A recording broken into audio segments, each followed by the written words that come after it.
You got hoodwinked too. Way too. Hey, you got hoodwinked too. Yeah, you know it. You got hoodwinked too. Hoodwinked 2, Hood vs. Evil. Now just to let you know, I have seen the first movie and I gotta say, I love it.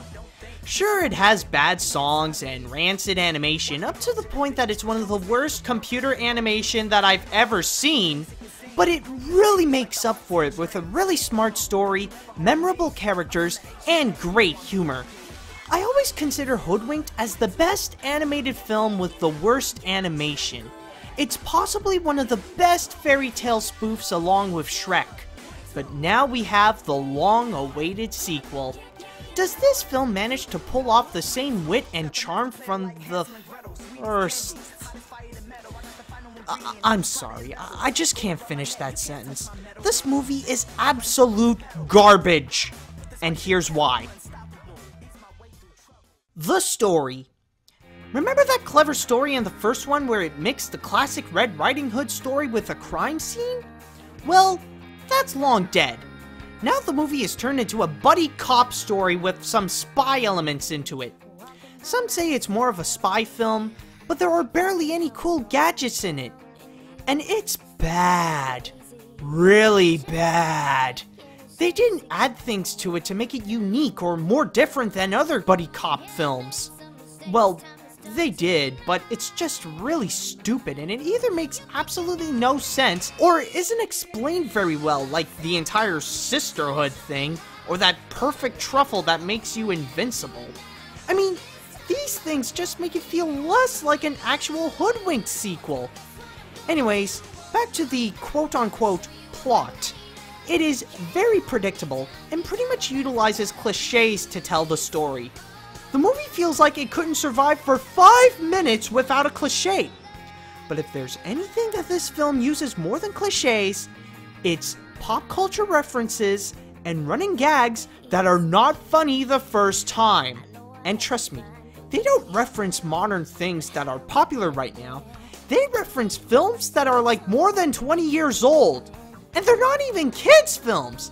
I'm talking about Scarface, Silence of the Lambs, Goodfellas, and more. Oh yeah, a kid will definitely get those references.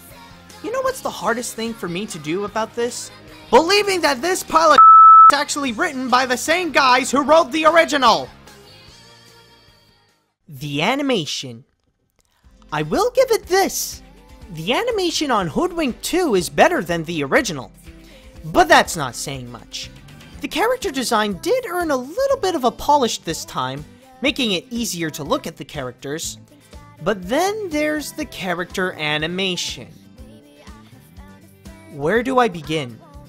Although that yes, the movements are smoother and more realistic than in the first film, but now it looks a lot like in Alpha and Omega, where it looks something out of a GameCube or a PS2 game. But even with that, there are some things that the animator screwed up where I thought it would never happen in an animated film. First, there was the lip syncing. There are times in the film when their mouths would move, and it doesn't match to what the voice actors are actually saying. And this isn't a rare occurrence. Oh, no. This actually happens to about half the dialogue of this film. I mean, this mistake happens more than the film would say muffins! Another big mistake they did is the size of the characters would often change. A good example would be the giant. At one point, he would be so huge that his thumb is as big as Red. And then a few moments later, he would be about twice the size of Red. And then there's the background animation. Not only is it bland with literally just buildings and trees, but they also look really bad, like if they were made in just 10 minutes.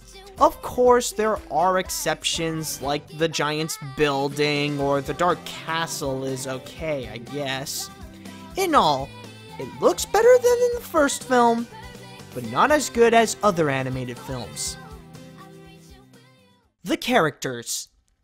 It really does amaze me how they turned these memorable characters that we all loved into uninteresting characters that we don't care about. As a buddy cop film, they turned Red into the serious cop that wants to complete the mission, and Wolf into the more comical cop that just wants to live life. By the way, Hayden Panettiere is definitely no Anne Hathaway. For the spy angle, there's Granny, who plays the kidnapped spy who escaped the bad guy's lair. There's Nikki, who's the leader of the spy unit that helps Red and Wolf at his headquarters. And then there's Twitchy, who just isn't funny anymore, but still incomprehensible. Not because he talks too fast, he no longer does that, but because someone screwed up with his voice so badly by making his pitch go way too high. As for the rest of the original characters, they're barely in it at all. Kurt just appears for like 2 minutes max, Boingo is just there to make a Silence of the Lambs joke, and that singing goat is now just a bad running gag where he would get badly injured no matter where he goes. Great job! You pretty much ruined one of my favorite characters in the original. Good for you. As for the new characters, I just don't freaking care about them at all. There's Verushka, that's more the jealous type towards Granny or something. There's the giant that's just there to make references to Goodfellas. There's the gayest ogre of all times at the beginning, and I really do mean that he's gay. And then there's Hansel and Gretel, the main villains of the movie. By the way, that's not really a spoiler, you learned that midway through the film. Anyways, they are just terrible villains. I think they said what was their motive, but all I understood was that they're just evil for just being evil. Plus, for the little German kids, they sound way too old for their age.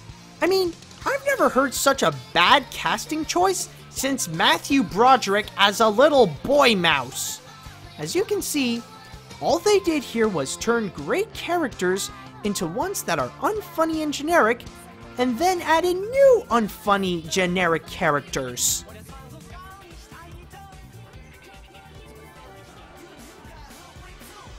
If you think Mars Needs Moms was bad, then you haven't seen Hoodwinked 2 with its very predictable story that relies on pop culture references and cliches, lazy animation, and characters that we care for as much as used toilet paper. What I'm just so surprised about this film is the fact that it was released in theaters! In theaters! I mean, by looking at it, this looks like the kind of film you would normally see in a straight-to-DVD sequel! And even some of those are actually better than this pile of Therefore, I'm giving this film the first ever AniMat's seal of garbage. A seal that is honored to any animated film whose purpose is to just steal your money, waste about 90 minutes of your life, and make you just off about it.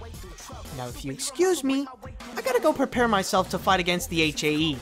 Because eventually, they're gonna see this review, and they'll try to hunt me down.